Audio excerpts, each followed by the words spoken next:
안녕하세요. 오늘은 대해서 신라의 번패 얘기 통도소리의 나눠보겠습니다. 의미와 먼저 의상대사 법성계가요. 일본의 악보가 있습니다. 그것이 가나자와 문고인데요. 쇼묘는 일본 번패이고요. 하카세는 악보입니다. 한국에서 억불숙류로 유교 음악은 이제 악보가 만들어졌는데 불교는 억압을 했기 때문에 그 악보를 만들 수 있는 식자층으로부터 벗어나 있었어요. 근데 이 무렵에 일본은 그 불교 그 쇼묘 악보가 활발하게 발전했습니다. 그 중에 일부가 교토에 있는 쇼묘지에 소장된 법성계인데 일본에서는 화엄 원융찬이랍니다. 그래서 쇼묘지 악보들은 신라와 고려 음악의 성격을 지니고 있을 가능성이 높습니다. 쇼묘지 화엄원융찬보는요, 일승법계도부터 해가지고 궁중음악으로 관현악 반주와 함께 연주된 바이로가 있는데요. 이것은 단지 음악이 아니라 화음의 실천 방식이었습니다. 이들은 억부를 지나면서 잃어버린 우리네 화음 의례와 신행, 나아가 불교음악 전통 회복에 커다란 화두를 던지고 있습니다. 그 쇼묘지의 그 악보는요, 12세기 무렵에 일본의 이 화엄 원융찬과 일승법계도 의례가 활발하게 설행되고 있었기 때문입니다. 여기에 화음 원융찬 돼 있고 옆에 이렇게 표시가 있죠. 이게 음의 선율을 기록한 악보입니다. 여기 시작 부분, 끝 부분만 제가 악보로 예시를 하겠습니다. 어, 이제 먼저 일본 악보를 보기 전에 우리나라 작법 구간 보겠습니다. 이거 철종 때에 에, 음, 편찬된 건데 여기에 상성, 병성, 입성, 거성이 있죠. 이것 따라서 소리를 지으면 선율이 됩니다. 요것과 똑같은 게 일본에 또 처음에는 이렇게 사성 보로 이렇게 되어 있었어요. 그런데 이것이 조금 이제 우리나라는 여기에서 멈춰 있었는데 일본은 여기에서 이제 세밀화돼 가지고 음을 이렇게 오음으로 나누고 이렇게 하는 악보로 발전했습니다. 요것은 요즘에 일본 고야산의 번패 악보입니다. 이게 궁상각치유부터 음높이 이름까지 되어 있지요. 예, 이것이 우리나라 억불시기에 거의 다 일본에는 형성이 됐습니다. 그래서 일본의 하카세 악보가 한창 발전할 때 우리는 이렇게 우리 번패는 유랑예인들의 밥벌이로 전락해 버렸어요. 그래서 조금 전에 그 악보 역보는 이지선 선생님이 했습니다. 시작부 뭐 법성, 월융, 무이상 이렇게 돼 있죠. 이거는 종지 부분을 역보를 한 것입니다. 이거는 바이로인데요. 바이로는 관현 반주와 함께 궁중에서 바이로입니다. 연주된 악보인데요. 이거 칸겐에는 관현 반주로 연주한다. 바이로는요. 바라문 승중이 일본에 전해준 천추각이다 하는데 어쨌든 간에 이게 범음 악보였는지는 잘 모르겠습니다. 지난번에 당 초대사의 그 사리를 보셨죠?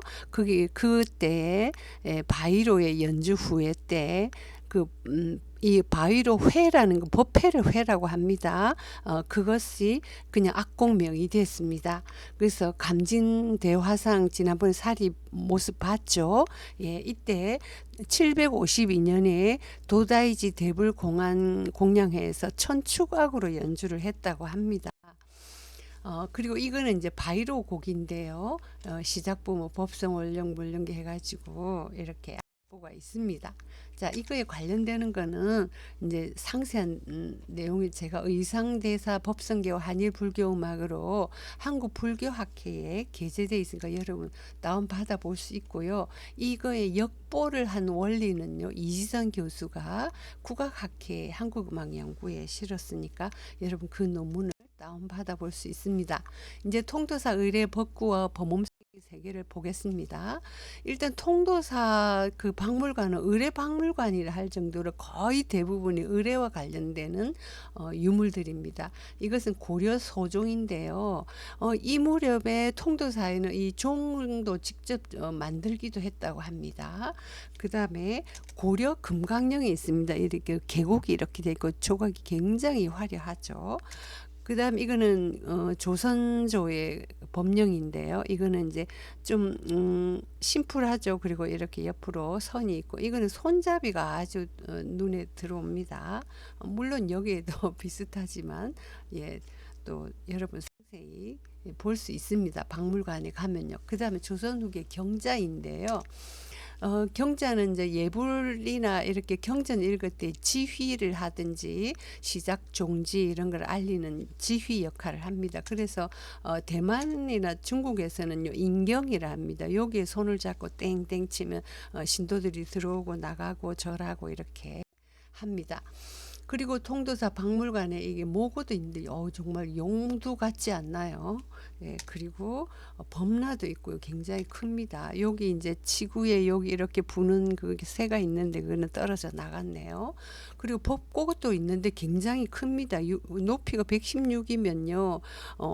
그러니까 우리 쳐서 춤출 때 치는 곡고 같아요.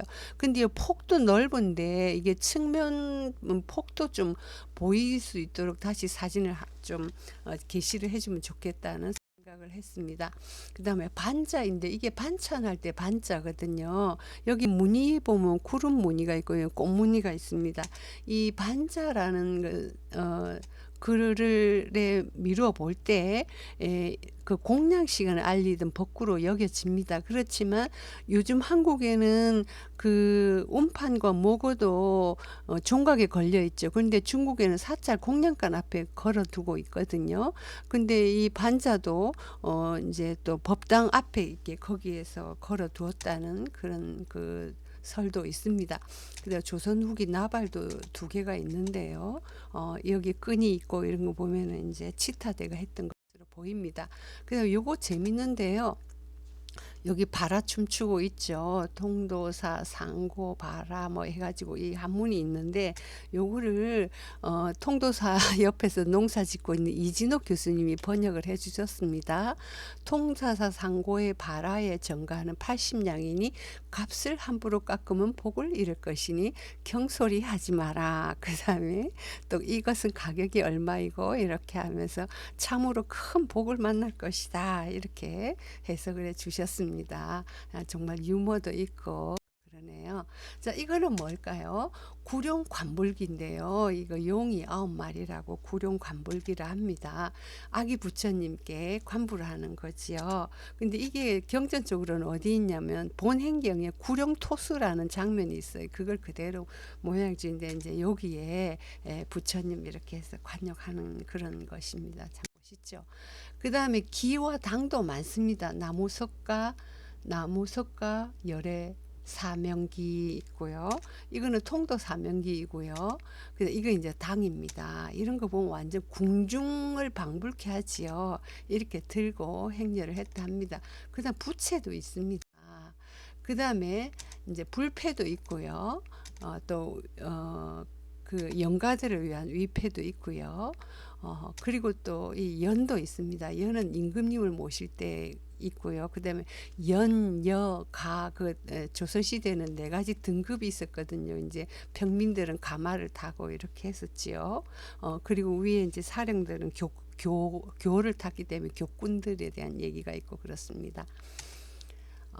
그리고 이제 정례의 전통, 그러니까 통도사에는 11정례를 한다고 했지요. 근데 이런 7정례, 11정례는요, 옛날부터 범패에서 가장 그 존숭, 높은 공경의 뜻을 나타내는 노래가 정례였습니다.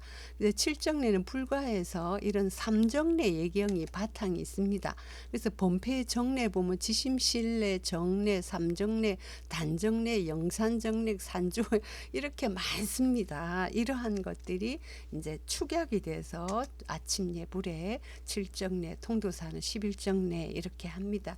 그래서 의례집은 1편에도 얘기했듯이 의례집은요 글자만 이래 보이지만 사실은 그 글자는요 성조를 지니고 있기 때문에 중국에서 옛날부터 노래라는 거 가영인이라 가사를 길게 끌어서 지으면 노래가 된다 이렇게 했습니다. 그리고 조선시대 그 의례집에는 각 소절마다요 그 예경하는 그런 게 있었고 또 이렇게 정례를 길게 하면서 참구를 했거든요. 그럼 이제 연불성이 됩니다. 한국본부의 원자리 통도소리 범호성 한번 볼게요. 보통 이제 요즘 보면 전국의 스님들이 경제 본패를 거의 다 같이 부릅니다. 근데 영남 스님들은 안 돼요. 같은 소리를 할 수가 없어요.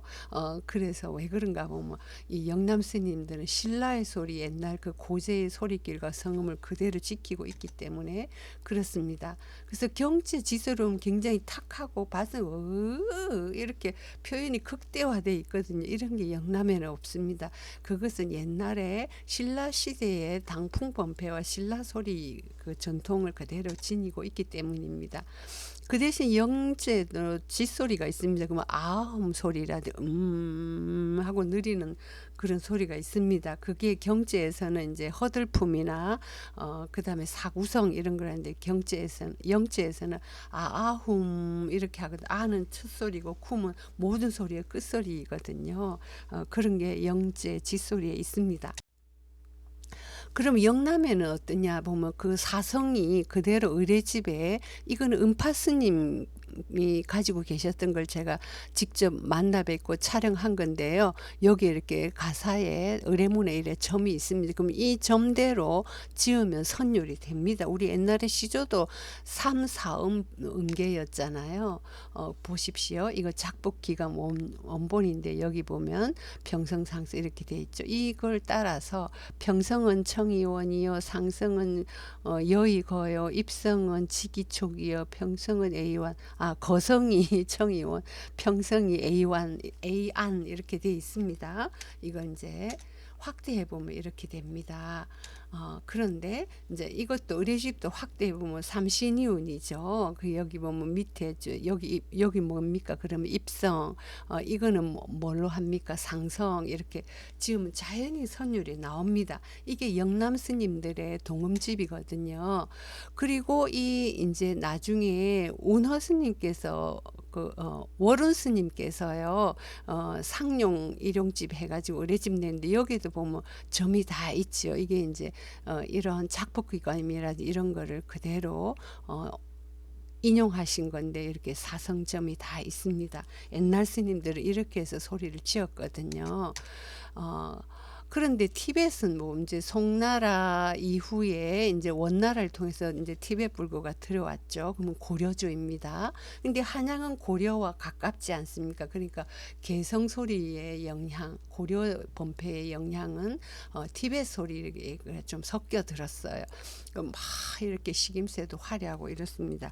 그렇기 때문에 송암 스님의 동음집은 이런 티벳의 성음표와 같은 이런 것이 나타납니다. 영남 지역 스님들하고는 완전히 좀 차이가 있지요. 네. 자, 그러면 이제 통도사 주학도와 주학상도 굉장히 많습니다. 이거는 전부는 아니고 일부분입니다. 이거는 이제 고래하고 토끼, 그 아시죠? 토끼가 내 가는 밖에 두고 왔다 하는 거 용왕님 앞에서 그 이야기입니다. 이런 얘기가 많이 있는데요. 이 중에서 통도사 도솔내 의상인데 여기에 이제 흰 코끼리 타고 부처님이 이제 내려오시는 그런 장면이거든요. 이 모습입니다. 이거 요거를 확대해 보면 이랬는데 요 모습이 여기에 있습니다. 이렇게 비파를 타고 있습니다. 이런 주학도도 하면 굉장히 재밌습니다. 그 다음에 당금 추적도가 있는데 어디에 있냐고요? 여기 당금 추적도 금을 타고 있지요. 예, 그럼 이건 무슨 내용이 있냐 하면은 19세기에 그려졌는데 위나라 군이 몰려올 때 이제 병력이 턱없이 모자라 가지고 이제 큰일 났어요. 근데 제갈량이 막루에 올라서 여유 있게 검은 고를 타니까 와 저렇게 여유 있다니 그러면서 겁이 나서 오히려 물려갔다 하는 그 이야기를 이렇게 통도사에 새겨져 있습니다. 명부전에 있습니다. 그 다음에 통도사에 이제 사천왕인데요. 간다르바입니다. 근데 목이 휘었죠. 비파가. 이거는 당비파입니다. 그런데 그 이웃에 있는 범호사는요. 딱 직경이지요. 이거는 향비파입니다. 그리고 이제 청규 범패가 뭔가를 한 번 더 말씀드릴게요. 청규본패라는 이제 요즘 바깥채비 스님들은 막 조금 전에도 봤더니 티벳의 영향도 받고 세속적인 영향도 있고 조선시대에 세속화된 그 막 제장에서 노래하고 춤추며 했던 그런 영향이 있습니다. 근데 청규본패는 예전부터 수행자들이 일상에서 했던 아주 그 정규 그 스님들의 계율에 딱 맞는 그런 그 생활 범패입니다. 그래서 범패를 소리로 하는 것이 아니라 수행을 소리로 드러내는 것이다. 그렇게 해서 보면 스님들의 생활 자체가 의례이고 범패다 하는 것을 석도안의 행주자와의 범패를 통해서 알 수 있습니다. 이거는 진감선사의 그 비문인데요. 여기에도 진감선사가 정말 세속에서 그 왕들이 그렇게 불러도 일절 나가지 않고 수행에만 전념하면서 범패를 했거든요. 그런 것을 청규범패라고 해서 굉장히 성스럽고 여법한 범패로 생각할 수 있습니다. 그리고 의식이라는 거는 그냥 막 이렇게 제사를 지내는 것이 아니라 불가의 의식은 수행 그 자체의 경지를 드러내는 것입니다. 대표적으로 티베트 스님들이 춤을 많이 추시는데요. 그 춤도 그 수행의 증거입니다. 제가 이거 이제 직접 그런 걸 동영상도 보고 했는데 이분들이 욕이거든요. 근데 이분들이 이제 수행자라는 뜻입니다. 이 안전세로 벌떡 뛰십니다. 그런 걸 보면 신도들은 완전 그냥 조복하게 되는 그런 상태입니다.